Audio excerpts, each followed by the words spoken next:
Hello everyone, you all are welcome in the English club. हम अपना tense का part अभी कर रहे हैं, जिसमें हमने बेसिक ऑफ टेंस सीखे हैं। उसके बाद हमने सिंपल प्रेजेंट टेंस सीखे हैं। अब हम आते हैं प्रेजेंट कंटिन्यू टेंस के ऊपर। जब हम प्रेजेंट कंटिन्यू टेंस बनाते हैं तब उसका फॉर्मूला क्या होता है। सबसे पहले तो हम ये देखेंगे कि सेंटेंस के आखिरी में क्या आता है। सेंटेंस के आखिरी में रहा है, रही है, रहे हैं आता है। जैसे कोई भी सेंटेंस ख़त्म हुआ, जैसे मैं चाय पी रही हूँ तो रही हूँ, वो बाज़ार जा रहे हैं तो जा रहे हैं, तो रहा है, रही है पे हमारा सेंटेंस ख़त्म होता है। इससे पहले जो हमने पढ़ा था सिंपल प्रेजेंट, वो कहाँ ख़त्म हो रहा था? ता है, ती है और ते हैं पे ख़त्म हो रहा था। अब ये कहाँ ख़त्म हो रहे हैं? रहा है, रही है, रही है, जो कि हमें बताता है कि जिस समय बोला जा रहा है उस समय वो काम हो रहा है, काम कंटिन्यू प्रोसेस में है, इसलिए इसे हम बोलते हैं प्रेजेंट कंटिन्यू टेंस।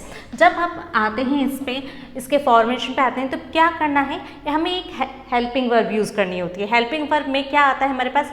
इज़ है, एम है और आर है। 3 हेल्पिंग वर्ब है। कैसे इनको अप्लाई करते हैं? जब हम हमारा जो सब्जेक्ट है, काम करने वाला व्यक्ति अगर सिंगुलर है तब हम यूज़ करेंगे इज़। जब हम अपने खुद के बारे में बात कर रहे हैं तब आई के साथ हम यूज़ करते हैं एम। और जब एक से ज़्यादा लोग हैं, प्लूरल की बात करते हैं, बहुवचन की बात करते हैं, तब हम यूज़ करते हैं आर। तो सिंगुलर के लिए इज़, आई के लिए एम और प्लूरल्स के लिए आर यूज़ करते हैं। अब हम इसमें एक चेंज और करते हैं, हम वर्ब की फॉर्म चेंज कर देते हैं।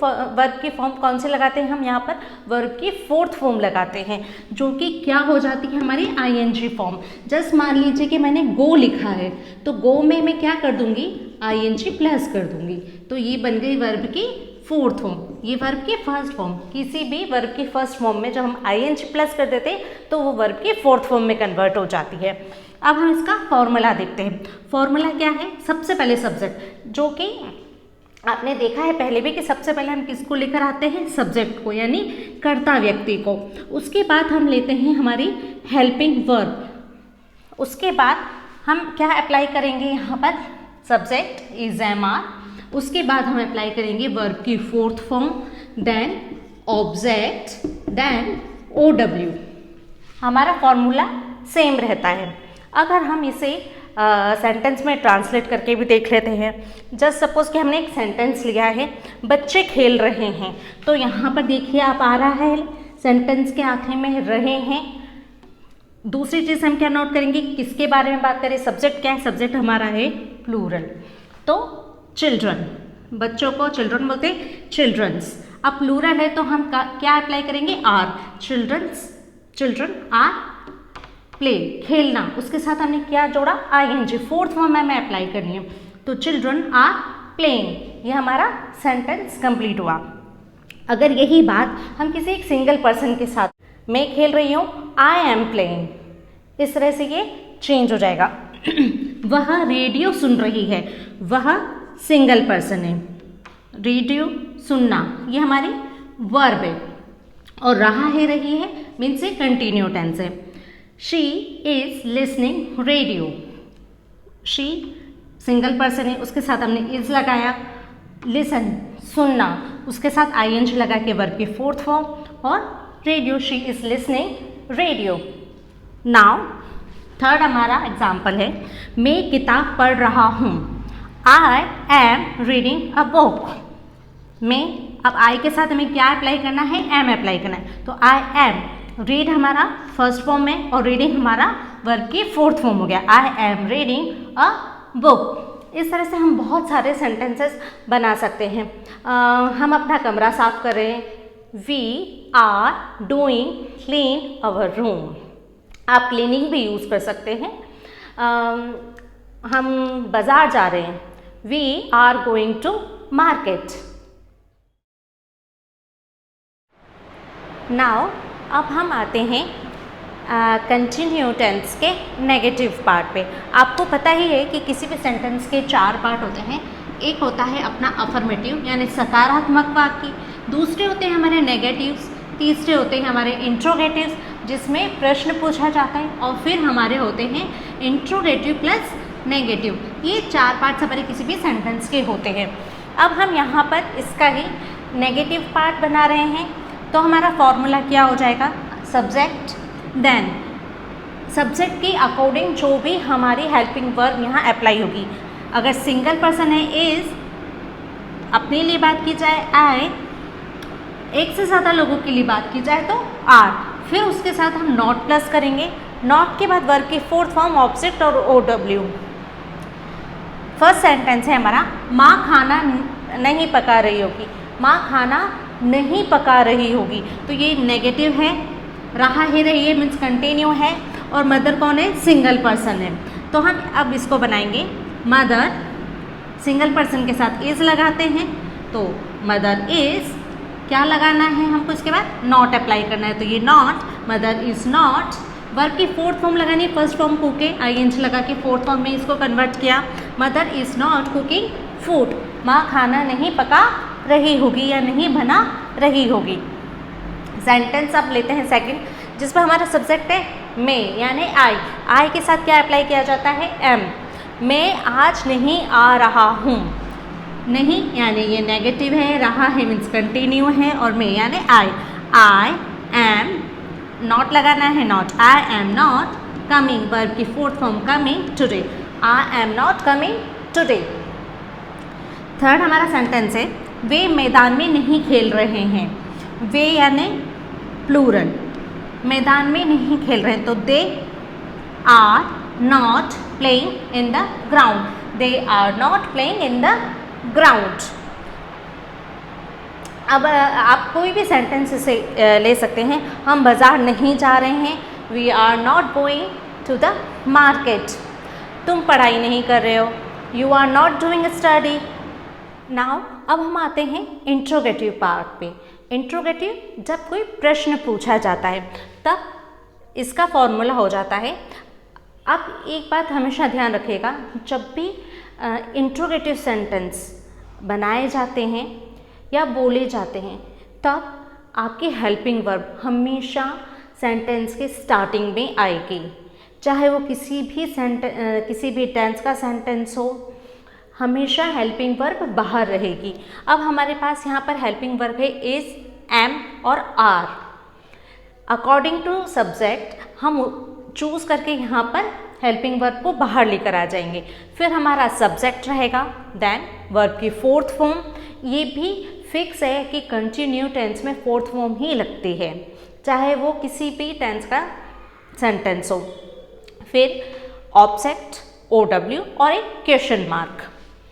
सबसे पहला हम लेते हैं, क्या वो टीवी नहीं देख रहे हैं। रहे हैं कंटिन्यू टेंस, क्या वो टीवी देख रहे हैं मीन्स कंटिन्यू टेंस। क्या, यहाँ आपको पता चल जाएगा कि ये इंट्रोगेटिव है ना, वो कि प्लूरल है, तो प्लूरल के लिए हम क्या अप्लाई करते हैं, आर। तो हमने यहाँ सबसे पहले सेंटेंस में क्या लिया, आर दे, फिर वर्ब की फोर्थ फॉर्म लगानी है तो वॉच, तो watching, are they watching TV. अच्छा, वॉच ही यूज़ किया, सी का मतलब भी देखना होता है, वॉच का मतलब भी देखना होता है, पर see because we have eyes and there is light so we can see, but when we intentionally see something it means we are watching। अब हम आते हैं इसके थर्ड पार्ट पे, जो है हमारा इंट्रोगेटिव पार्ट, जहाँ कोई प्रश्न पूछा जाता है। जब भी हमें इंट्रोगेटिव सेंटेंस बनाने होते हैं, हम अपनी हेल्पिंग वर्ब को सेंटेंस के बाहर ले आते हैं, चाहे वो जो अपना सेंटेंस है किसी भी टेंस का हो। इंट्रोगेटिव बनाते समय हमेशा हेल्पिंग वर्ब बाहर आती है। यहाँ पर हमारे पास 3 हेल्पिंग वर्ब है, तो हम अकॉर्डिंग टू सब्जेक्ट चूज़ करके हेल्पिंग वर्ब को बाहर ले आएंगे। फिर सब्जेक्ट है, वर्ब की fourth form object O W और क्वेश्चन मार्क। क्या वो टीवी देख रहे हैं मीन्स कंटिन्यू टेंस है, वो प्लूरल है, तो प्लूरल के लिए हम आर अप्लाई करते हैं, are they watching TV, are they watching TV. हमने यहाँ पे वॉच यूज़ किया है, सी का मतलब भी देखना होता है, वॉच का मतलब भी देखना होता है, पर सी हम यूज़ करते हैं because we have eyes, there is light so we can सी।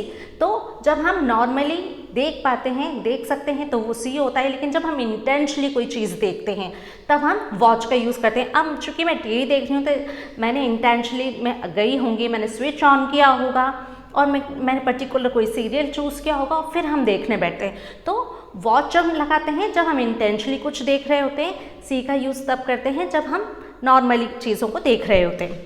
अब हम लेते हैं इसका सेकंड सेंटेंस, क्या राम मुंबई नहीं जा रहा है? तो राम क्या है? सिंगल पर्सन है। सॉरी, ये नॉट वाला भी सेंटेंस हो गया है ना, इंट्रोगेटिव प्लस नेगेटिव। फिर रहा है यानी ये कंटिन्यू है, तो इज, क्योंकि राम सिंगल पर्सन है। Is Ram not going to Mumbai? क्या राम मुंबई नहीं जा रहा है? अगर हम अब लेते हैं इसका थर्ड सेंटेंस, क्या मैं तुम्हारी बात नहीं सुन रहा हूँ? क्या मैं तुम्हारी बात नहीं सुन रहा हूँ? तो मे के लिए आई और आई के साथ क्या अप्लाई किया जाता है? एम। तो am I not listening you? Listen, listen यानी सुनना, हियर सुनना। बट नॉर्मली जब मैं कोई चीज़ सुन रही हूँ मीन्स हियर, लेकिन जब मैं इंटेंशनली कुछ चीज़ सुन रही हूँ जस्ट लाइक म्यूज़िक, तो भी मैं क्या करूँगी? लिसन करूँगी। रेडियो सुन रही हूँ, मैं लिसन करूँगी, मतलब मैं इंटेंशनली कुछ चीज़ सुन रही हूँ तब लिसन। इसमें टी है लेकिन ये टी साइलेंट है, आप लिसन बोलेंगे। Am I not listening you? क्या मैं तुम्हारी बात नहीं सुन रहा हूँ? अब हम आते हैं डबल इंट्रोगेटिव सेंटेंसेस पे। डबल इंट्रोगेटिव सेंटेंसेस कौन से होते हैं? जहाँ पर एक पर्टिकुलर प्रश्न होता है, तो फॉर्मूले में सबसे आगे यहाँ पर एक क्वेश्चन वर्ड ऐड करना होता है।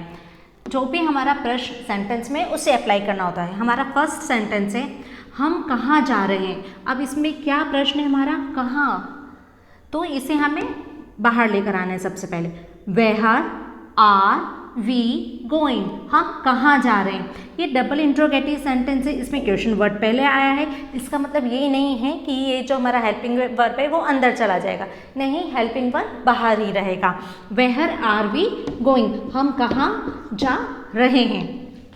सेकेंड सेंटेंस है वह क्या करने जा रही है? क्या करने, तो क्या मीन्स वॉट। वॉट, अब वह है तो इज लगाएंगे। What is she going to do? वो क्या करने जा रही है। ये हमारी वर्ब की थर्ड फॉर्म। रीना कब से टीवी देख रही है? कब से, ये हमारा क्वेश्चन है, तो कब से यानी since when. Reena is a single person, तो हमने यहाँ पर इज अप्लाई किया। Since when is Reena watching TV? Reena कब से टीवी देख रही। आपको हमारा चैनल पसंद आ रहा है, पढ़ाने का तरीका पसंद आ रहा है, तो आप अपने दोस्तों के साथ और जो भी इंग्लिश सीखना चाहते हैं उनके साथ